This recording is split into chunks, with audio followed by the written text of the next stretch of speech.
ప్రేక్షకులకి లలితాంబిక అమ్మవారి యొక్క అనుగ్రహం పరిపూర్ణంగా కలగాలని మనస్ఫూర్తి కోరుకుంటూ, మనకి సూర్యగ్రహణము 2వ తేదీ అమావాస్య నాడు.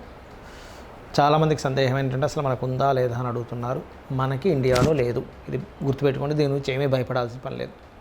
మరి ఎక్కడుందండి? అమెరికన్ కంట్రీస్ సైడ్ ఉంది సూర్యగ్రహణం, గుర్తుపెట్టుకోండి. మనం గతంలో చెప్పినట్టుగా చంద్రగ్రహణ ప్రభావం అనేటువంటిది బయట కంట్రీస్లో విపరీతమైనటువంటి వర్షాలు వస్తాయని చెప్పుకున్నాం. అదేవిధంగా మనకు అక్కడ కనబడుతుంది. చైనా కావచ్చు, అమెరికా కావచ్చు, విపరీతమైన గాలులు వస్తూ ఉన్నాయి. అయితే ఇక్కడ ఈ సూర్యగ్రహణానికి 12 లగ్నాల వారికి ఏ విషయాల పట్ల బాగుంటుంది, ఏ లగ్నాల వాళ్ళకి లేదా ఏ రాశి వారికి బాగుంటుంది, ఎటువంటి పరిహార మార్గం చేసుకోవాలి, ఎటువంటి జాగ్రత్తలు తీసుకోవాలనే విషయాన్ని ఇప్పుడు మనం ఒక్కొక్క లగ్నరీత్యా తెలుసుకుందాము. లగ్నం తెలియని వారు రాశిపరంగా చూసుకోవచ్చు. ఈ విషయాలు చెప్తుంది నేనైనప్పటికీ కూడా చెప్పిస్తున్న సాక్షాత్ లలిత అమ్మవారిగా భావిస్తూ ఒక్కొక్క లగ్నం గురించి మనం తెలుసుకుందాం. సూర్యగ్రహణం మన ఇండియాలో లేదు. దీని టైమింగ్స్ వచ్చేసి రాత్రి 9:15 నుంచి 3 గంటల ప్రాంతం వరకు ఉంది. అంటే మనకి రాత్రిపూట సూర్యగ్రహణం వస్తే మనకు లేదు, అర్థం చేసుకోండి. గ్రహణం అనగానే భయపడకండి. మహర్షి చెప్పినటువంటి కాన్సెప్ట్ ఏంటంటే గ్రహణం అంటే భయపడడానికి కాదు, గ్రహణం జపం చేసుకునే సమయం. మన పాపకర్మలు తగ్గించుకోవడానికి, మనం పుణ్యం పెంచుకోవడానికి, దేవతా అనుగ్రహం పొందడానికి సమయం అని అర్థం చేసుకోండి.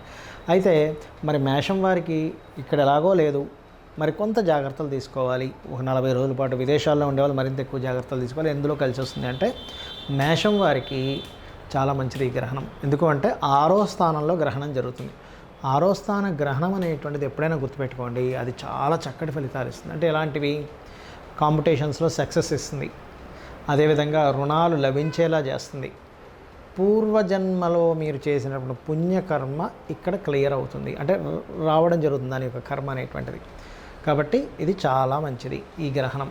అయితే ఇక్కడ ఈ గ్రహణ సమయంలో మీరు సహజంగానే మేషలగ్నం వారు సూర్య ఆరాధన, సూర్య మంత్రం చేసుకోవచ్చు, లేదా ఓం నమో నారాయణాయ మంత్రం చేసుకోవచ్చు.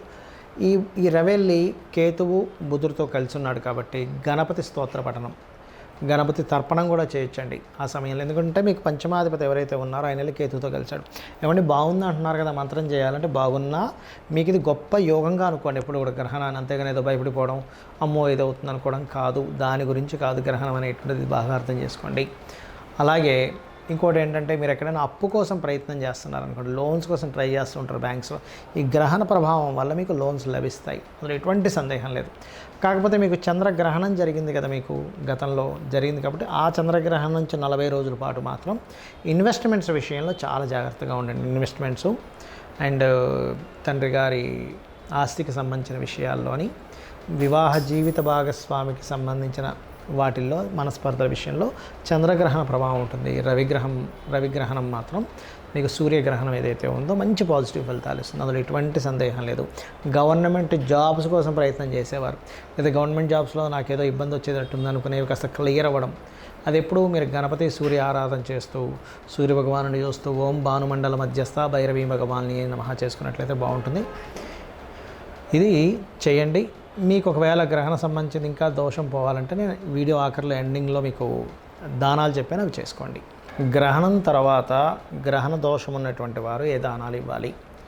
గుర్తుపెట్టుకోండి, గోధుమలు 1 కేజీ, కేజీంబావు గోధుమలు, కేజీంబావు బియ్యము, మినుములు, ఉలవలు, ఈ 4 పదార్థాలు తీసుకోండి. అదేవిధంగా సూర్య ప్రతిమ, చంద్ర ప్రతిమ అని ఉంటాయి మనకి పూజా సామాగ్రి స్టోర్స్లో దొరుకుతుంది.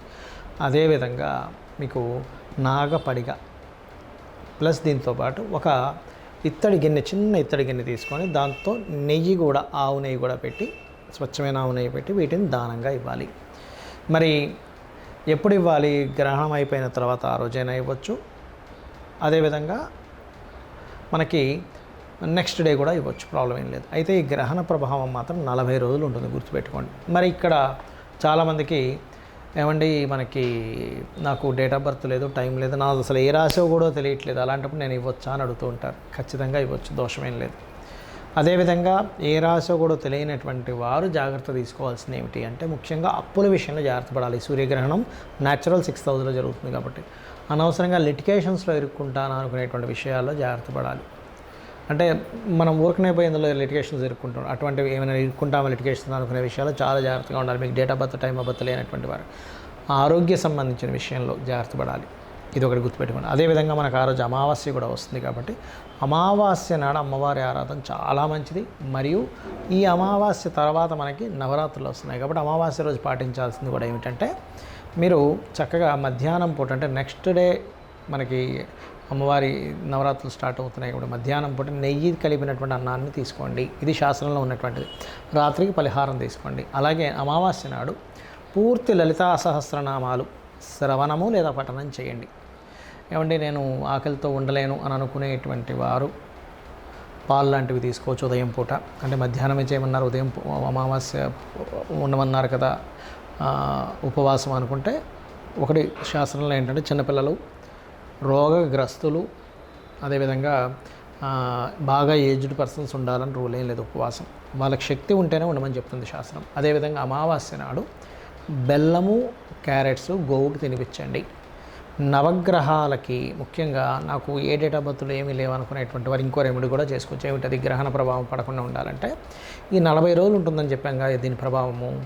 వీలున్నప్పుడల్లా కూడా రోజు పెడితే ఇంకా మంచి దీపారాధన నవగ్రహాలకి. లేనట్లయితే రవి, చంద్ర, రాహుకేతు గ్రహాల దగ్గర దీపం వెలిగించండి.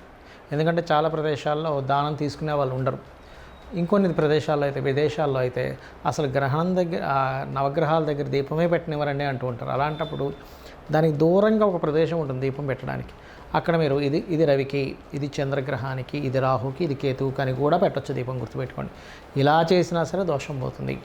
అలా కాదు పేదవాళ్ళు ఉంటారు ఎవరైనా, వాళ్ళకి ఏదైనా సరే భోజనం గ్రహణ దోషం పోవాలనే సంకల్పం చేసుకుని భోజనం వాళ్ళకి తినిపిస్తే కూడా ఆ దోష ప్రభావం పోతుంది. అంటే ఇక్కడ మీరు పుణ్యం సంపాదించుకున్నారు, ఈ పుణ్యం వెళ్ళి అక్కడ దోషాన్ని తగ్గిస్తుంది. ఒకళ్ళ ఆకలి తీర్చినందుకు ఇలా చేయండి.